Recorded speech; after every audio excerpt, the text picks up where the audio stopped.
Hello, today I want to share with you how handicaps and scoring are done in men's league. It's a long video and I've got a bit of a PowerPoint presentation to guide me. So let's just start this. Okay, so as I promised earlier in my overview, I did say I was going to do a video on this, and I think I've encapsulated just about everything that there is to know about how handicaps and scoring are calculated. So first, for new members, people who are new to private clubs, new to handicaps, you're going to hear two terms, handicap versus handicap index. So first of all, what you really calculate when you put in your scores into Golf Canada is a handicap index, and that's a number, a universal number that can be used on all golf courses. When you say I have a handicap of 10, that only applies to Carleton. It doesn't apply to another course. It may be more or less difficult. So they use this handicap index to calculate the handicap from different tee boxes. And I'll give you an example here. For example, a golfer with a handicap index of, let's say, 10.3, at golf course A, from their white tees, which could be 6,100 yards, you can have a handicap of 11 strokes. But at golf course B, might be an easier course, white tees are 6,100 yards, their handicap could be 10. So it really depends on the course with the slope and course difficulty. So what your handicap at that course is going to be. So the handicap is a number of strokes given for each tee box based on your handicap index. Okay, so if you're in men's league and you're a new member and you have a handicap because you've been recording your scores in the Golf Canada app, you just take your index and divide by 2 because we are a 9-hole event, so it's half of that, and that's your starting index. Let's say your handicap index from the whites at Carleton at the whites is 10.3. For your men's league, it will be 10.3 divided by 2 or 5, or a handicap of 5 from the whites, because that's what it would amount to from our particular course. And then the software will adjust it from there. So it's quite simple. If you're a new member and you don't have a handicap, Golf Canada handicap, you're going to start as a 0 handicap for men's league.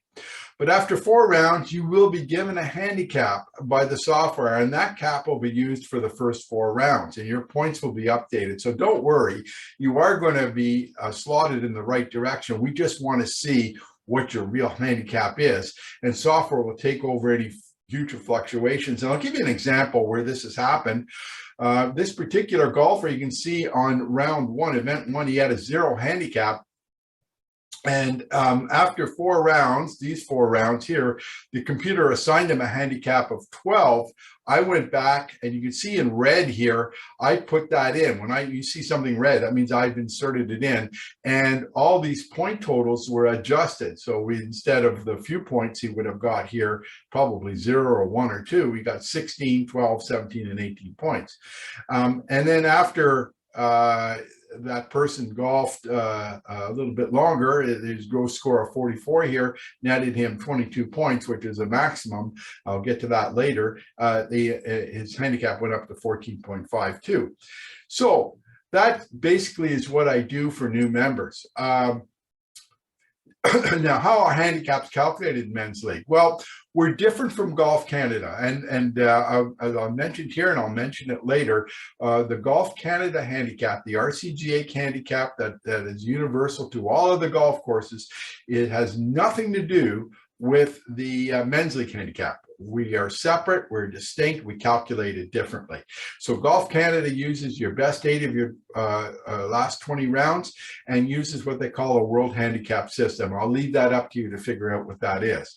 Men's league uses the best 4 of the last 6 rounds, and the reason for that is we only have a 22-week season, and this allows for fluctuations in the handicap throughout the year. So if you're playing well, your handicap's going to go down, and if you're playing poorly, your handicap's going to go up, and quite quickly. And we use the old USGA handicap system, and here's an example of what I mean. In this particular case, this golfer has these are his last 6 rounds, and we took the best 4. This one, 46, 40, 47, 46, 46, 47, and that's what his handicap would be based on. And if you're interested in the calculation, I've included them here. So you can blow that up or stop it and look at how it's been done. And this shows you what the USGA handicapping system looks like. And we get a final handicap of 11.49, which it would be rounded down to 11 for our particular course. So where do I get strokes? So if you're not new to handicaps, you'll notice on the scorecard that each hole is given a level of difficulty. You get a stroke for every hole that is a level lower than your assigned cap. Now in men's league, I've had to adjust it a bit because it's only a 9-hole event. Normally on the scorecard, you'll see on the front 9, all the handicap numbers are odd numbered, and on the back 9, they're even numbered. Well, in men's league, I've had to take the front 9 and assign a level of difficulty so they're even and odd numbered because it's only a 9-hole event. And this is what I mean here. So Joe has a handicap. Let's say this is an example. Joe has a handicap of 11, which we just calculated. This means that Joe would get a stroke in every hole. Plus, because he's got 11 strokes and there are only 9 holes, he gets 2 extra strokes on the next 2 most difficult holes, on the 2 most difficult holes. And in Carleton, these are the difficulty levels or handicaps of each of the first 9 holes. Now, as I said, on the scorecard, you'd find all odd numbers on the front 9, but men's league is only a 9-hole event. So I have had to adapt it to make this the even and odd numbers. So for example, hole number 1 is a level difficulty of 3, hole number 2, level of difficulty of 5. Hole number 4 is the hardest hole, hole number 9, second hardest hole, and hole number 8 is the easiest hole. So in our case, Joe would receive a stroke on every hole, and on the 2 hardest holes, he'd receive 2 strokes. So when you're in men's league, what does this mean? When you're in men's league, you're going to input your gross score, and it will calculate a net score for you. The gross score is actually what you actually shot. That's all I want to see, what you actually shot. Without any handicaps, you don't have to do any calculations. The net score, the software will calculate for you. And that's your score without with handicap. And men's league uses your net score in each hole to calculate what we call Stableford points. Now, Stableford points is a system of assigning point values for each net hole score you made on a hole. And we use that because if you have a bad hole, let's say you get a 9 or a 10, well, you won't get any points for that, but it doesn't mean your whole round is shot. You can still get points for your other holes. So way it works is whatever, we take your net score, and if you've got a bogey on a hole, you get a point, a par, you get 2, a birdie, you get 3, eagle 4, and a double eagle 5. So in our example, let's go back to Joe with a handicap of 11 and the shot of 46. And by the way, when I say shot of 46, that means absolutely nothing to me unless you tell me what the hole by hole score. Sometimes when I ask for scorecards at the end, somebody said, oh, I shot a 32 or shot a 38 or whatever it was. Well, I can't do anything until I know what you got in each hole. And this is why. Let's go over this chart. So we know what the handicaps are. We did that, the strokes on each hole. Now you got to know what the par in each hole is. And these are the pars for our first 9 holes. And this is Joe's gross score right here. So his net score is what he got with the handicaps. So for example, on hole number 1, he shot a par. He gets a stroke. That's a net birdie. And so he gets 3 points. On hole number 2, shot a 6. Gets a stroke, it's a net bogey, gets 1 point. Notice on hole number 4, okay, which is a par 4, he shot a 5, but he gets 2 strokes. So that's a net birdie, 3 points. And so on and so forth. And you can see the point values calculated below here. In the end, Joe got 18 Stableford points and shot a net 35. So that's basically how it works. So each week you play and generate a point total, and that total is used for your own score. It can be used in team scores and fantasy golf, which are fantasy golf. There's another video on that will be coming out later.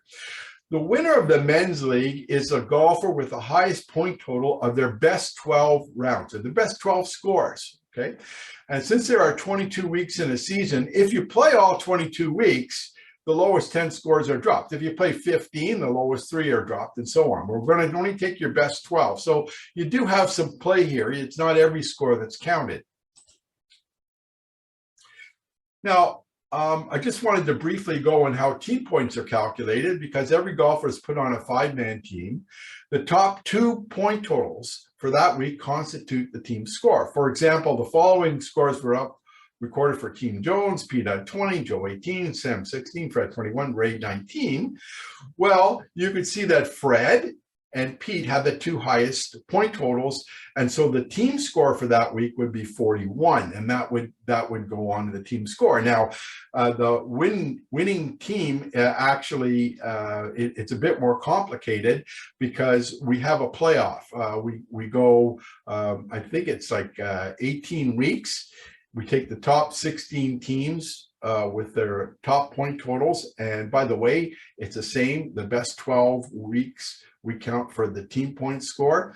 And the top 16 teams then go into a playoff like the NCAA tournament, and they play off against another team. And again, I'll go over that later on in the season. I'll start publishing how the teams the team champion is determined and what you get for that. There's a few things I think you have to know about score. Okay, we have maximum and minimum scores. Okay, first of all, the maximum handicap you can get is 18. Okay, you can't get higher than 18. So if you're golfing terribly, you're not going to get any more than 2 strokes a hole. Your minimum handicap, if you golf really well, and we do have some golfers that have negative handicaps, it's adjusted to 0. So I adjust them if you're over 18 to 18, and I adjust them if you're under 0 to 0. The maximum point total is 22 points. Anybody earning more stable for points than 22 will be adjusted to 22, and there's a reason for it. People ask me, why 22 points? Why did you pick that? Well, first of all, 22 points would be a net 31, okay? And if you're a scratch golfer, 31 is a great round, but it's very hard for you to obtain. So in order to give the better golfers an opportunity, if we allow point totals to go to 25 and 26, for example, which can happen quite easily, it would mean a scratch golfer would have to shoot under 30, like 25, 26, 27, which is impossible. So we want to give everybody a chance. So what I did is, years ago, I ran several simulations to find out what the optimum point total would be, and it turned out to be 22, and it's proved to be the right point total for us to max out at.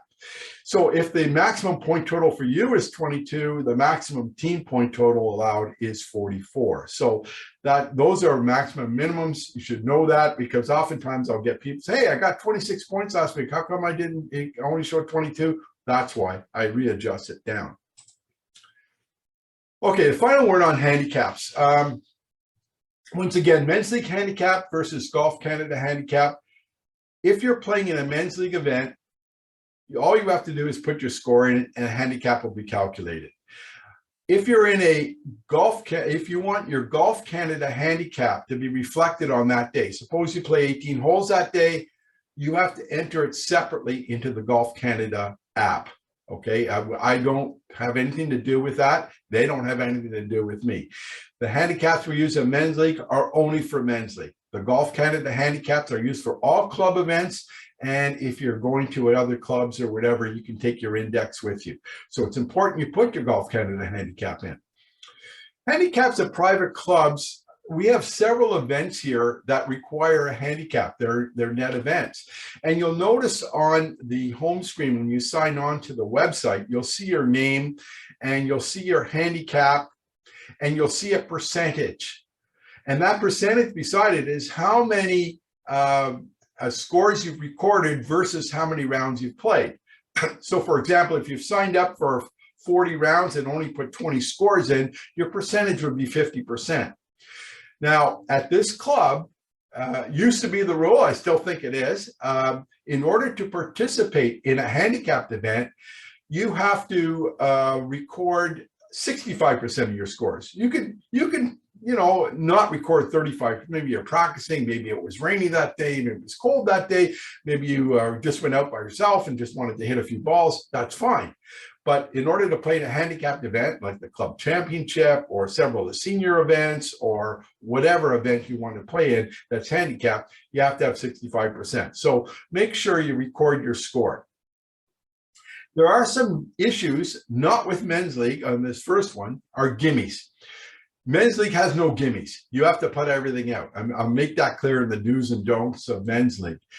So we don't have that issue. However, it is expected if you're playing a round and it's not men's league that you give putts. Otherwise, it's just going to stall a lot of time on the greens. We'd rather you get off the greens quickly so the next group can play and it speeds up play. So what we suggest is that you only give putts within the length of your putter grip. Anything longer than that, you putt it out. And the reason for that is if you don't and you start giving 3 and 4 and 5 foot putts, all of a sudden your handicap becomes meaningless. You're actually cheating yourself because you're going to miss some of those putts. And if you miss 1 or 2 putts around, that's 1 or 2 strokes. That could knock a couple of strokes off your handicap. You should be getting those strokes. So when you play in the events at the club, you'll be getting your full number of strokes that you really earned. So gimmies are one thing. The other end of things is what you might have heard the term sandbagging, and sandbagging refers to the fact that some people will only put in their poor scores and not their good scores. That's a no-no. Don't get caught doing it. You usually find a sandbagger as someone who wins all the net events because they play a lot better than what their handicap says, and adjustments are made and reputations are also made based on that purpose. So please be careful. Put in all your scores, not just your bad scores, you put in your good scores too. The final thing, if you're recording your handicap, unless you're told otherwise by the club, and that's announced on the first tee, either preferred lies, winter rules, or lift clean in place, you always play the ball from where it lands. Okay, there are a couple of exceptions to that rule if you're in a ground under repair or if you're in an embedded lie, that type of thing. That's part of the rules of golf. But you play it down. Do not get caught moving the ball and then recording a handicap. That's a no-no. So don't do that. It's kind of a sensitive issue. Okay, now, having said all that about handicaps, if other than men's league, you don't really care about a handicap because you're not going to play in any other events and you just want to go out and have fun with your friends, forget everything here, move the ball, do whatever you want, just play and have fun, okay? But don't record any of your scores, okay? That means you're not going to be able to participate in any other events, but a lot of people don't want to. They just want to go out and have fun, and I hope you do. Anyway, that ends my presentation for today. Thank you very much for listening, and we'll see you soon.